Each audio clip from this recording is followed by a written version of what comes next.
वचन दिले तू मला मालिकेच्या आजच्या भागामध्ये आपण आता पाहतोय की त्यात हिअरिंगला सुरुवात झालेली असते आणि आता ज्या जजसाहेब असतात त्या ऊर्जाला म्हणत असतात, ॲडव्होकेट ऊर्जा शिंदे, तुमच्याकडे जर विक्रांत शिर्के विरोधात काही ठोस पुरावे असतील तर ते तुम्ही कोर्टासमोर सादर करा, त्यानंतरच मग पुढे आपण जाऊ शकतो. पण काहीही झालं तरी पद्मा यांची साक्ष ग्राह्य धरली जाणार नाही आहे. त्यावर ऊर्जा म्हणते पुरावा आहे जजसाहेबा.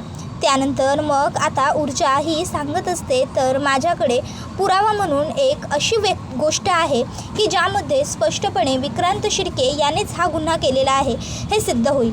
त्याबरोबर मग ऊर्जाला विचारलं जातं की असा काय पुरावा आहे.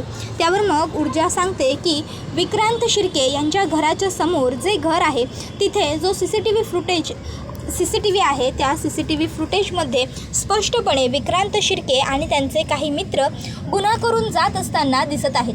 त्यामुळे आपण त्याचा पुरावा म्हणून वापर करू शकतो. मी कोर्टाकडे परवानगी मागते की मला कोर्टाने ते CCTV फुटेज कोर्टामध्ये सादर करण्याची परवानगी द्यावी. त्याबरोबर ऊर्जाला परमिशन ग्रँटेड असं जजसाहेबा सांगतात. त्यानंतर ऊर्जा आता ते CCTV फुटेज कोर्टासमोर सादर करते. आता ऊर्जाने ते फुटेज कोर्टासमोर सादर केलेलं असतं खरं, पण आता ते संपूर्ण फुटेज ब्लँक असतं. आता ते ब्लँक फुटेज पाहून सगळ्यांनाच खूप मोठा आश्चर्याचा धक्का बसतो. तर इकडे ऊर्जाला कळत नसतं की हे फुटेज ब्लँक कसं काय असू शकतं. तर आता ज्या जजसाहेबा असतात त्या म्हणत असतात, ॲडव्होकेट ऊर्जा शिंदे, काय प्रकार आहे हा सर्व? हे फुटेज पूर्णपणे ब्लँक दिसत आहे, यामध्ये काहीही नाही आहे. जर हे असंच असेल तर मग याचा काय अर्थ घ्यायचा? तुम्ही कोर्टाचा अमूल्य वेळ वाया घालवताय. कुठे दिसतं याच्यामध्ये काय? त्याबरोबर आता मात्र विक्रांतला आनंद होतो की चला बाबा, म्हणजे हिच्याकडे आपल्या विरोधात काही पुरावे नाही आहेत. ऊर्जा म्हणत असते की यामध्ये फुटेज होतं, पण आत्ता मला नाही माहीत की हे सगळं ब्लँक कसं काय झालं आहे ते. तर दुसऱ्या बाजूला आता जो काका असतो तो शैलिजाला म्हणत असतो, शैलिजा हे बघ, मी ना तुला सांगतोय ते तू ऐक. शैलिजा म्हणते, आधी मी काय विचारते ते तुम्ही मला सांगा. तुम्ही आज एवढा वेळ झाला तरी घरी कसे काय? नाही म्हणजे आज तर आपल्या घरातली एवढी महत्त्वाची केस आहे. आज तुमचे लाडके दादा कोर्टात केस लढत आहेत आणि तुम्ही इथे घरी आहात. त्याबरोबर मग लगेचच काका म्हणतो, हे बघ शैलिजा, मला आता त्या सर्व गोष्टींमध्ये काहीही रस उरलेला नाही आहे. त्याबरोबर ती म्हणते, अय्या असं कसं? तुमचे लाडके दादा आणि तुमची आवडती सून कोर्टात एकमेकाच्या विरोधात उभे आहेत आणि तुम्ही म्हणताय की तुमचं काही घेणं देणं नाही आहे म्हणून. त्यावर मग दादा म्हणतात की हे बघ, मला उगाचच्या उगाच तुझं काहीही ऐकायचं नाही आहे शैलिजा. मी जे सांगायला आलो आहे ते महत्त्वाचं आहे. हे बघ, मी काही ब्रोकर्सना घरं बघायला सांगितली होती, त्याच्यापैकी मी ही 2 घरं फायनल केलेली आहेत आणि ह्या घराचं तर भाडंसुद्धा आपल्या बजेटमध्ये येईल आणि हे घर चांगलंही आहे. तर तू हे घर बघ, तुला कसं वाटतंय, काय वाटतंय? त्यावर शैलिजा म्हणते, मला नाही बघायचं. त्यावर मग काका म्हणतो, अगं शैलिजा, तू असं कसं म्हणतेस की तुला बघायचं नाही म्हणून? तुला बघावं तर लागेलच ना, तू विसरतेस का? अगं आपल्याला घर भाड्याने हवं आहे, मग आपल्याला हे करायला लागेल. त्याबरोबर शैलिजा म्हणत असते, घर भाड्याने आपण का घ्यायचं? हे आपण ह्या घरातनं कुठेही जाणार नाही आहोत. त्याबरोबर मग आता लगेचच काका म्हणतो, शैलिजा आपण हे घर सोडून जाणार होतो. शैलिजा म्हणते, पण का जायचं हे घर सोडून? आपण हे घर सोडून कुठेही नाही जायचं आहे, कळलं का तुम्हाला? त्याबरोबर मग लगेचच काका म्हणतो, शैलिजा आपण खरं तर ज्या दिवशी आपल्या ह्या घरामध्ये अपमान झाला ना त्याच दिवशी निघून जायला हवं होतं. शैलिजा म्हणते, नाही, आपण ह्या घरातनं कुठेही जायचं नाही आहे, समजलं का तुम्हाला? का जायचं आपण? सांगा ना मला, का जायचं? आपण घर सोडून जायला तुमचा पगार तरी एवढा आहे का हो, की तुमच्या इन्व्हेस्टमेंट्स एवढ्या आहेत? सांगा, काहीच नाही आहे ना. ह्या प्रामाणिकपणाच्या जीवावरती आजपर्यंत तुम्ही काय कमावलं आहे? काहीच नाही, कळतं आहे का तुम्हाला? आणि आपण हे घर सोडून गेल्याने काय होणार आहे? ही सगळी प्रॉपर्टी त्या आदित्य आणि शौर्यच्या घशात जाणार आहे आणि मग हे सगळं त्या दोघांच्या घशात गेल्याच्या नंतर माझ्या मुलीने काय करायचं? सांगा ना, माझ्या मुलीने काय करायचं? हे बघा, काहीही झालं ना तरीही हे घर सोडून मी कुठेही जाणार नाही आहे, समजलं? एवढं बोलून शैलिजा ही तिकडनं जात असते. काका म्हणतो, हे बघ, या घरात एक दिवस घालवणं मला खूप जास्त कठीण होत चाललं आहे शैलिजा, त्यामुळे प्लीज उगाचच तू नसता हट्ट धरू नकोस. शैलिजा म्हणते, मी नसता हट्ट धरत नाही आहे, मी जे बोलते आहे ना ते बरोबर बोलते. आपल्याला ह्या घरातनं कुठेही जाण्याची गरज नाही, आपण का म्हणून आपलं राहतं घर सोडायचं? त्याबरोबर मग काका म्हणतो, मला पूर्ण खात्री आहे दादा ही केस 100% हरणार, ऊर्जाच ही केस जिंकणार आणि त्यानंतर आपल्या घरातलं पूर्ण वातावरण खराब होणार, दूषित होऊन जाणार, घरात कोणाचाही राग कोणावरही काढला जाणार, वाद घातले जाणार, भांडणं होणार आणि शैलीजा ते सगळं सहन करून ह्या घरामध्ये आपण थांबायला हवं असं मला अजिबातच वाटत नाही आहे. म्हणून मी तुला सांगतोय की आपण इथे आता न थांबलेलंच बरं, आपण निघूया. शैलीजा म्हणत असते, हे बघा तुम्हाला वाटत असेल ना की तुम्ही इकडे थांबायला नको म्हणून, तर माझी काही हरकत नाही आहे. पण म्हणून तुम्हाला असं वाटत असेल की मी सुद्धा तुमच्याबरोबर तुमच्या होला हो करून येईन, तर नाही, असं अजिबातच घडणार नाही आहे. मी तुमच्याबरोबर हे घर सोडून कुठेही येणार नाही आहे. मला ह्याच घरात राहायचं आहे आणि मी ह्याच घरात राहणार, कळलं तुम्हाला? त्याबरोबर लगेचच आता काका म्हणत असतो, शैलीजा हे बघ ह्या घरात आता आपण राहण्याची काहीही गरज नाही आहे. आपण ह्या घरात थांबलो काय नाही थांबलो काय कोणाला काही फरकच पडत नाही, काही घेणं देणं नाही आहे कोणाला. त्यावर शैलीजा म्हणत असते की कोणाला घेणं देणं आहे की कोणाला नाही याच्याशी माझं काही घेणं देणं नाही आहे. मला फक्त माझ्या मुलीच्या भविष्याची काळजी आहे, जी तुम्हाला आहे असं मला वाटत नाही आहे. म्हणून मला तिच्यासाठी इथे राहावंच लागणार आहे. तिने का म्हणून या सर्वांवरचा हक्क सोडायचा, त्यामुळे मी कुठेही जाणार नाही आहे. आणि मग एवढं बोलून ती तिकडनं निघून जाते. काकाला मात्र शैलीजाला काय बोलावं कसं समजवावं काही सुचत नसतं. तर इकडे वकील साहेबा ऊर्जाला म्हणत असतात, मिस ऊर्जा शिंदे कुठे आहे व्हिडिओ? त्याबरोबर हर्षवर्धन जहागीरदार बोलू लागतात की जज साहेबा इथे काहीही फुटेज वगैरे दाखवण्यात येणार नाही आहे. तर इकडे ऊर्जा शिंदे, ॲडव्होकेट ऊर्जा शिंदे ह्या फक्त आणि फक्त कोर्टाचा वेळ वाया घालवत आहेत. त्याबरोबर मग आता लगेचच ज्या जजसाहेबा असतात त्या ऊर्जाला म्हणू लागतात, ॲडव्होकेट ऊर्जा शिंदे काय प्रकार आहे हा सर्व? तुमच्याकडे जर कुठल्याही पद्धतीचे पुरावे नसतील तर तुम्ही तसं स्पष्टपणे कोर्टाला सांगून टाका. उगाचच्या उगाच कोर्टाचा अमूल्य वेळ हा असा वाया घालवू नका. ऊर्जा म्हणू लागते की नाही जजसाहेब, यामध्ये पुरावा होता, इथलं फुटेज कुठे गेलं, हा व्हिडिओ ब्लँक कसा झाला, मला खरंच कल्पना नाही आहे. त्याबरोबर जजसाहेबा म्हणायला लागतात, मग तुमच्याकडे या व्यतिरिक्त दुसरा कुठला ठोस पुरावा आहे का की जो हे सिद्ध करू शकेल की तुम्ही जे बोलताय त्यामध्ये तथ्य आहे, ते खरं आहे? त्याबरोबर ऊर्जा म्हणते, हो जजसाहेबा पुरावा आहे, माझ्याकडे पुरावा आहे. आता पुरावा आहे असं म्हटल्यावर मग मात्र विक्रांत घाबरतो. तर आता इकडे लगेचच आता हर्षवर्धन म्हणू लागतो, टाईमपास सुरू आहे, हा सगळा नाटक आहे हे सगळं. त्यावर जजसाहेबा म्हणतात, थांबा त्यांना बोलू दे. त्यानंतर मग ऊर्जा म्हणत असते की मला इन्स्पेक्टर माने यांना विटनेस बॉक्समध्ये बोलण्याची परवानगी हवी आहे. मग मानेंना बोलवण्याची परवानगी मिळते. तर दुसऱ्या बाजूला इकडे ऊर्जा केस लढत असताना पूर्वाला खूपच जास्त टेन्शन वाटत असतं. पूर्वा म्हणत असते की माझी लेक तिकडे केस लढते, काय होईल कसं होईल. त्याबरोबर आता तिला ज्या काकू असतात त्या धीर देत असतात आणि म्हणत असतात की हे बघ तू काहीही काळजी करू नकोस. आता पूर्वा म्हणत असते, अहो कसं असं बोलताय तुम्ही काकू, काळजी कशी करू नको. ऊर्जा तिकडे कोर्टामध्ये केस लढते. मी कितीही ठरवलं ना विचार नाही करायचा, काळजी नाही करायची, तरी मनातली काळजी, मनातली रुखरुख काही केल्या कमी होत नाही आणि सतत मला ऊर्जेची काळजी वाटतच राहते. कसं होईल कोर्टात, काय होईल असे सतत प्रश्न पडताय तो मनाला. त्याबरोबर काकू म्हणतात, गो सगळा चांगला होईल, तू किती काळजी करतस. त्याबरोबर ऊर्जाला मला खरं तर काहीतरी सांगायचं होतं, मला तिच्याशी बोलायचं होतं. मी काल तिला कॉल केलाही होता, पण तिचा फोन दिव्याकडे होता, ऊर्जाकडे नव्हताच.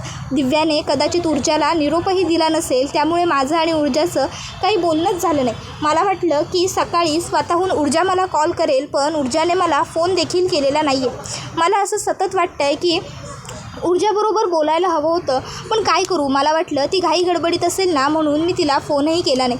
आठवते ना तुम्हाला ऊर्जाची गेल्या वेळेची परिस्थिती. त्यावेळी मग आता काकूंना आठवतं, ऊर्जा जेव्हा गेल्या वेळी कोर्टातनं घरी आली होती तेव्हा ती पूर्णपणे खचून रडत आली होती आणि ती म्हणाली होती की आई मी पुन्हा कोर्टाची पायरी कधीही चढणार नाही. मग आता ते सगळं आठवल्यावर लगेचच काकू म्हणतात, गो पूर्वा गप, कित्या काय पण बडबडतस. गो ता काळ गेला आणि ह्या काळ वेगळा असा मगे. गो मीच काय तुका आपली अख्खी चाळसुद्धा ओरडून सांगतली की आपली ऊर्जाच ही केस जिंकणार. आपली ऊर्जा बघ येते की नाही केस जिंकून. ता गो आपल्या अख्ख्या चाळीक आणि माकासुद्धा विश्वास असा. या मधल्या काळात काय काय झाला तुझ्या लक्षात असा मागे विसरलंस काय. आपल्या ऊर्जावर 5 लाख रुपये घेतल्याचा आरोप झालो. गो आपल्या ऊर्जाचा सगळा सामान बाहेर फेकला गेला तरी आपली पोर डगमगली नाही. तर आता इकडे दुसऱ्या बाजूला ऊर्जा ही इन्स्पेक्टर माने यांना म्हणते, इन्स्पेक्टर माने, तुम्ही कोर्टाला सांगू शकता का की जेव्हा विक्रांत शिर्के यांच्या घराच्या समोर जे घर आहे तिथलं CCTV फुटेज आपण ताब्यात घेतलं तेव्हा तुम्ही त्या ठिकाणी उपस्थित होतात की नाही ते? त्यावर मग इन्स्पेक्टर माने म्हणतात, मी उपस्थित होतो, स्वतः उपस्थित होतो. त्यावर ऊर्जा म्हणते, अच्छा, मग जर तुम्ही तिथे उपस्थित होतात तर आता तुम्ही कोर्टाला ही गोष्ट सांगू शकताच का की तुम्ही ते फुटेज पाहिलं आहे की नाही? त्याबरोबर आता ते म्हणतात की मी पाहिलं आहे ते फुटेज, मी पाहिलं आहे. मग ऊर्जा म्हणते, आता जर तुम्ही ते फुटेज पाहिलंच आहे तर त्या फुटेजमध्ये तुम्हाला इकडे विक्रांत शिर्के दिसतोय की नाही हे सुद्धा तुम्ही जर कोर्टाला सांगितलं तर खूप बरं होईल. तुम्ही तेही सांगू शकता का? त्याबरोबर मग आता इन्स्पेक्टर माने म्हणतात की हो, त्या CCTV फुटेजमध्ये विक्रांत शिर्के आणि त्याचे 4 मित्र स्पष्टपणे दिसत आहेत आणि मी त्यांना बघितलेलं आहे असं आता मग ते सांगतात. त्याबरोबर आता त्यांनी हे सगळं सांगितल्यावर आता मात्र विक्रांतचे डोळे फिरतात. त्यानंतर मग आता ऊर्जा ही म्हणत असते, हे फुटेज का सुरू होत नाही आहे हे जरी मला माहीत नसलं तरीसुद्धा माझ्याकडे पुरावे मात्र सबळ आहेत. त्यानंतर मग आता लगेचच इकडे इन्स्पेक्टर माने यांना विचारलं जातं की तुम्हाला खात्री आहे का नक्की ते विक्रांत शिर्केच होते म्हणून? त्यावर मग इन्स्पेक्टर म्हणतात की हो, विक्रांत शिर्केंनाच मी पाहिलं होतं. त्यानंतर मग ऊर्जा म्हणू लागते की ठीक आहे, आता तुम्ही बसून घेऊ शकता. त्यानंतर मग आता लगेचच ऊर्जा म्हणू लागते की माझ्याकडे आणखीन एक खूप मोठा आणि ठोस पुरावा आहे. आता आणखीन एक पुरावा आहे असं म्हटल्यावर सगळ्यांनाच प्रश्न पडतो की आता नेमका ऊर्जाकडे पुरावा कुठला आहे? तर मग इकडे लगेचच आता हर्षवर्धन अधिकारी म्हणू लागतो की हे सगळं काही खोटं आहे, हा सगळा कोर्टाचा वेळ काढण्याचा प्रकार आहे. पोलिसांचीच साक्ष घेऊन तुम्हाला काय सिद्ध करायचं आहे मॅडम? हे सगळं खोटं आहे, हे साक्षीदार वगैरे सगळेच खोटं बोलत आहेत. उलट हा सगळा कोर्टाचा वेळ वाया घालवण्याचा प्रकार आहे.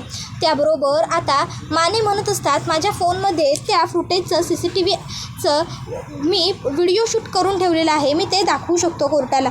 त्यावर हर्षवर्धन म्हणतो, हे प्रोटोकॉलच्या विरोधात आहे.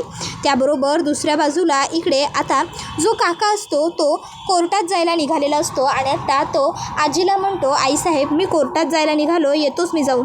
त्याबरोबर आईसाहेब म्हणतात, तू आज घरीच आहेस, एवढा वेळ झाला तरी काय रे? त्याबरोबर मग आता काका सांगतात की आई, अगं आज जरा मला कामाला उशिरा जायचं होतं ना म्हणून. त्याबरोबर मग आता आई म्हणते की हो का, अरे पण आज आपल्या घराच्या दृष्टीने कोर्टामध्ये लढत असलेली केस किती महत्त्वाची आहे हे तुला माहिती आहे की नाही? मग तरीही तू घरी का थांबलास? तू तिकडे जायला नको होतंस का? तुला माहिती आहे ना तिकडचं वातावरण कसं आहे ते? मग तरीही. त्याबरोबर लगेचच आता आई म्हणत असते, मला तुझ्याकडनं उत्तरं हवी आहेत, मी तुला विचारते, काय आज तू का नाही गेलास कोर्टात? हर्षवर्धन तिकडे केस लढत असताना तू त्याच्याबरोबर असणारच हे नेहमीच आपलं आहे की नाही? मग तरीही काय झालं?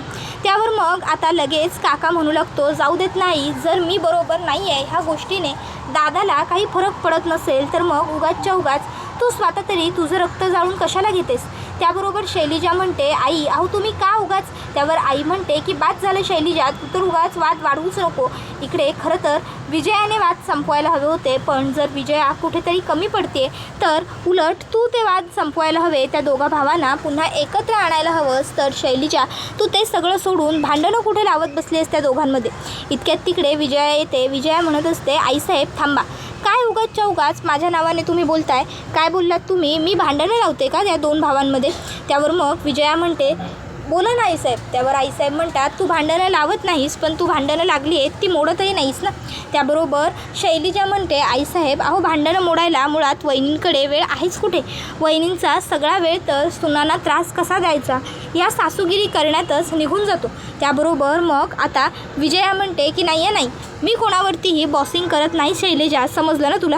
उगाचच्या उगाच काहीही बडबडू नकोस. त्यावर मग आईसाहेब उठून उभ्या राहतात आणि म्हणतात, बास झालं तुमचं, पुरे करा, किती भांडणार आहात अजून?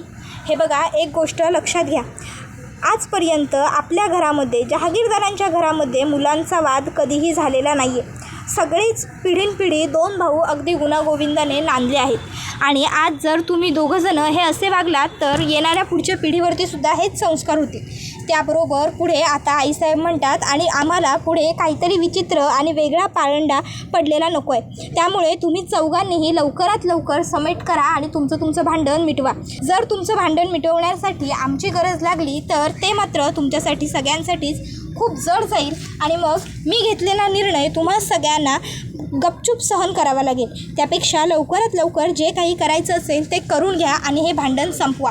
मला हे भांडण पुढे कंटिन्यू झालेलं नको आहे. अरे असं काय करतोयस? तुझ्यामध्ये आणि हर्षवर्धनमध्ये लहान असताना किती भांडणं व्हायची, पण तेव्हा तुमची भांडणं 2 तासापेक्षा जास्त काळ कधी टिकली नाही. आणि आत्ता हे सगळं काय लावलं आहे तुम्ही दोघा भावांनी? ते काही नाही, बस झालं तेवढं, आता पुरे झालं. आता दोघांनीही लवकरात लवकर भांडणं संपवायची, समजलं का? एवढं बोलून आईसाहेब निघून जातात. तर इकडे ऊर्जा ही परबना बोलवण्याची परवानगी मागते. मग ऊर्जाला परवानगी मिळते. ऊर्जा म्हणत असते ह्या कोर्टामध्ये मला फॉरेन्सिक लॅब ऑफिसर परब यांना बोलवायचं आहे. ऊर्जा परबना बोलवते आणि म्हणत असते तर जज साहेबा, मला ही गोष्ट माहिती होतीच की ही अशी काहीतरी गडबड होईल म्हणूनच मी फुटेज याची आधीच एक PNG फाईल बनवून ठेवलेली आहे. तर आता ऑफिशियल साहेबा, तुम्ही मॅडमना सांगा की नेमकं PNG म्हणजे काय. त्याबरोबर मग आता ती म्हणू लागते की PNG म्हणजे त्या प्रत्येक व्हिडिओचं सिलेक्शन. त्याबरोबर मग आता ऊर्जाने हे असं कोर्टात सांगितल्यावर कोर्ट ऊर्जाला विचारतं पण तुम्ही हे PNG इकडे आणून नक्की काय सिद्ध करू पाहताय. त्याबरोबर ऊर्जा म्हणते ते आता तुम्हा सगळ्यांनाच पुढे परांजपे सांगतील. आणि त्यानंतर मग परांजपेंना विचारलं जातं, परांजपे तुम्ही सांगू शकाल का मॅडमना PNG म्हणजे काय, त्यांचा फुल फॉर्म काय, त्याचे फायदे काय. मग आता ते म्हणतात की ठीक आहे मी सांगतो. आणि मग ते इन्स्पेक्टर साहेब सांगू लागतात की PNG हे एक असे वस्तू आहे ज्यामध्ये व्हिडिओ किती खरा आहे किती खोटा आहे हे ओळखलं जातं. PNG फॉर्मॅटमध्ये जेव्हा आपण व्हिडिओ टाकत असतो ना, तेव्हा प्रत्येक व्यक्तीची कशी म्हणजे वेगळी वेगळी एक फिंगरप्रिंट असते, तशी त्या व्हिडिओची सुद्धा एक वेगळी फिंगरप्रिंट तयार होते. ती व्हिडिओ किती खरी आहे ती खोटी आहे हे ताबडतोब समजतं. त्यामुळे उगाच मी कुठलेही पुरावे कोर्टासमोर आणत नाही आहे. त्याचबरोबर पुढे ऊर्जा हेही म्हणते की माझ्याकडे आणखीन एक पुरावा आहे आणि माझ्याकडचा शेवटचा पुरावासुद्धा मला कोर्टात सादर करायचा आहे. तो म्हणजे हा PNG फॉर्मॅटमधला व्हिडिओ खरा आहे की नाही हे. तर हा व्हिडिओ पूर्णपणे खरा आहे आणि हे आपल्याला इन्स्पेक्टर साहेबच व्यवस्थित एक्सप्लेन करू शकतील. मग ऊर्जा इन्स्पेक्टरना म्हणते इन्स्पेक्टर साहेब जे असेल ते तुम्ही बोलू शकता. त्यावेळी आता इन्स्पेक्टर साहेब सांगतात की जेव्हा माझ्याकडे ते फुटेज फॉरेन्सिक टेस्टसाठी आलं होतं तेव्हा मी त्याची फॉरेन्सिक टेस्ट केली होती आणि त्यामध्ये तेव्हा तर व्हिडिओ वगैरे सर्व काही व्यवस्थित होतं आणि त्याचे कालच मी कोर्टामध्ये रिपोर्टसुद्धा सबमिट केलेले आहेत. त्याबरोबर हे ऐकून ऊर्जा म्हणते आता जज साहेबा, अजूनही तुमचं असंच म्हणणं आहे का की अजूनही ऊर्जाची ह्या पद्माची या सर्वामध्ये चूक आहे. त्याबरोबर मग मात्र आता वकील साहेब ज्या बोलत असतात ऊर्जा त्यांच्यासमोर जज साहेबा गप्प बसतात. तर इकडे आता लगेचच हर्षवर्धन म्हणत असतो की हे सगळं चुकीचं सुरू आहे, हे सगळं वेळ वेस्ट करणारं आहे. त्याबरोबर ऊर्जा म्हणते मला माहीत होतं या केसमध्ये पुरावे नष्ट करण्याचे जरूर प्रयत्न केले जातील, म्हणून मी आधीच एक दुसरी पेनड्राईव्ह बनवून ठेवली होती. सो मी तुम्हाला त्या पेनड्राईव्हमधले पुरावे दाखवू शकेन. आणि मग आता ऊर्जा ही त्या पेनड्राईव्हमध्ये जो व्हिडिओ असतो तो प्ले करते, ज्यामध्ये असं स्पष्टपणे दिसत असतं की पद्मा जी आहे ती घरामध्ये काम करण्यासाठी नेहमीसारखीच चालली होती आणि इतक्यात तिच्या समोर आता विक्रांत आणि विक्रांतचे काही मित्र आले ज्यांनी ऊर्जेच्या दिशेने घाव घेतला. आता ऊर्जेच्या दिशेने घाव घेतल्याबरोबर ऊर्जा बिचारी घाबरली आणि घाबरून ती बिथरली वगैरे सर्व त्या फुटेजमध्ये दिसत असतं. ते सगळं बघून विक्रांतच्यासुद्धा पायाखालची जमीन सरकते. तर आता इकडे विक्रांतला पुन्हा त्याची बहीण खूप सुनावते आणि म्हणत असते विक्रांत आता तरी मान्य आहे ना हा गुन्हा तू केल्याचं. त्याबरोबर ऊर्जा म्हणत असते तर जज साहेबा, मी कोर्टासमोर माझ्याकडे असलेले सगळे पुरावे सादर केलेले आहेत. त्यानंतर मग ऊर्जाला विचारलं जातं की आणखीन पुराव्यांबद्दल तुम्हाला काही बोलायचं आहे का. ऊर्जा म्हणत असते मिलॉर्ड, मी या कोर्टामध्ये जो व्हिडिओ सादर करणार होते तो व्हिडिओ आधीच कोणीतरी ठरवून जाणून बुजून इकडे ब्लँक करून ठेवला होता. आता हे सगळं 2च व्यक्ती करू शकतात. पहिली म्हणजे जी मला त्रास देऊ इच्छिते ती आणि दुसरी म्हणजे माझी जी काळजी करू इच्छिते ती. आता मला तरी असंच वाटतं आहे की हे सगळं काम माझे जे सिनियर कॅन्डिडेट आहेत, सिनियर अशील आहेत, त्यांनी केलं पाहिजे. तर तुम्हाला जे काही बोलायचं असेल ते तुम्ही त्यांच्याबरोबर बोलू शकता. त्याबरोबर आता ऊर्जाला हे असं सांगितल्यावर मग हर्षवर्धन ऊर्जावरती जोरात ओरडतो, ऊर्जा. त्याबरोबर मग सगळेच जण त्यांच्याकडे बघू लागतात आणि हा व्हिडिओ इथेच संपतो. व्हिडिओ आवडला असेल तर व्हिडिओला लाईक करा, चॅनलवर नवीन असाल तर चॅनलला सबस्क्राईब करा आणि बेल आयकॉन आठवणीने प्रेस करा, जेणेकरून तुम्हाला पुढच्या प्रत्येक व्हिडिओचं नोटिफिकेशन मिळत जाईल आणि सर्व व्हिडिओंचा आनंद हा अगदी उत्तम पद्धतीने घेता येईल. चला तर मग प्रेक्षकांनो, आजच्या पुरतं इथेच थांबूया. पुढचा व्हिडिओ येईपर्यंत धन्यवाद.